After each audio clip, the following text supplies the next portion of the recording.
danas na Staroj planini, na vrhu Stare planine, gde smo za naše novinare upriličili test vožnje novog Dastera na zaista idiličnim uslovima, ali vrlo zahtevnim po pitanju vremenskih uslova. I šta je bitno reći za sve ovo što radimo?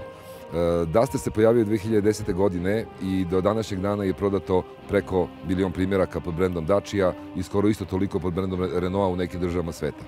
I svi smo čekali da vidimo šta će to doneti novi Duster, kolike će promene biti na njemu i naravno koliko će sve to zajedno da košta naše buduće kupce.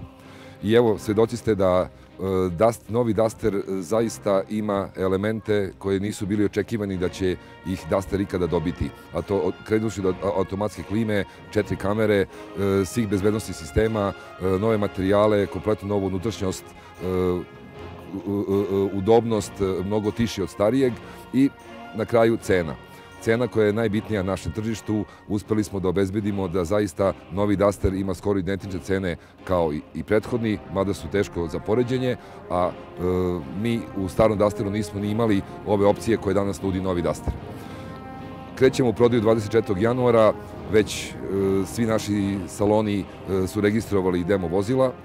Krećemo sa novim Dusterom u okviru naše postojeće komercijalne akcije, znači svaki kupac će dobiti na poklon 4 zimske gume, odlične uslove finansiranja, samo da napomenem već poznati mikrokredit od 5000 evra na 3 godine bez kamati naravno, i bit će naša perjanica u prodaji i za vreme Beogradskog sajma 22. marta, te već sada mogu da pozovem sve zainteresovane i buduće i vlasnike i sadašnje vlasnike Dustera i sve znatiželjne da dođu u naše salone da probaju novog Dustera i da se zaista uvere u njegov kvalitet novog SUV-a.